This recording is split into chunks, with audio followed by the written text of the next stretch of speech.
তো আমাদের ফোনে নগদ অ্যাকাউন্টটা কিভাবে সেট আপ করবো? তো আমরা ম্যানুয়ালি কোড ডায়াল করে সেখান থেকে ব্যালেন্স চেক করি এবং ব্যালেন্স ট্রান্সফার করি। বাট আমরা নগদের যে একটা অফিসিয়াল অ্যাপস আছে, সেই অ্যাপস দিয়ে চালিয়ে আমরা আমাদের নগদ অ্যাকাউন্টটা কন্ট্রোল করতে পারি।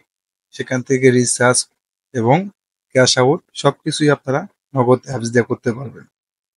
অনেকেই এই নগদ অ্যাপসটা সেট আপ করতে পারেন না বিধায় ইনস্টল করেন না।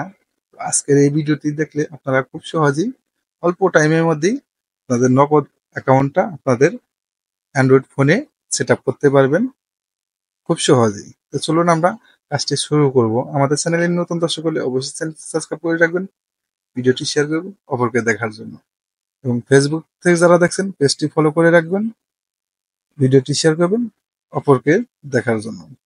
তো চলুন কাজটা শুরু করব।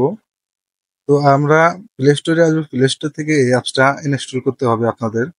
তো এই যে আমার ইনস্টল করা আছে, জাস্ট আপনারা খালি ইনস্টল করে নেবেন।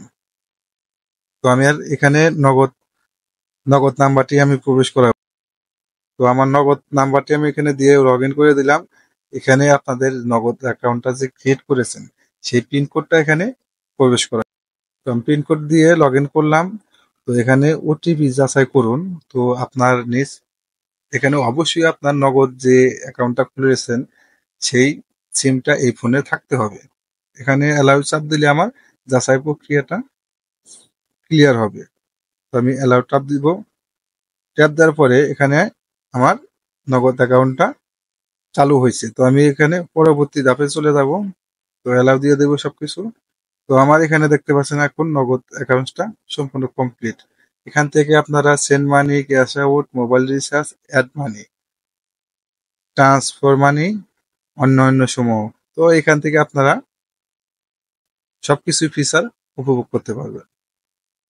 তো দেখতে পাচ্ছেন এখান থেকে আমার ব্যালেন্স চেক দিলাম। এইভাবে আপনারা আপনাদের মোবাইলে নগদ অ্যাকাউন্টটা সেট আপ করতে পারবেন অ্যান্ড্রয়েড ফোনে। ভিডিওটি ভালো লাগলে অবশ্যই চ্যানেলটি সাবস্ক্রাইব করে রাখবেন। দেখা হবে পরবর্তী যে কোনো ভিডিওতে। আল্লাহ হাফিজ।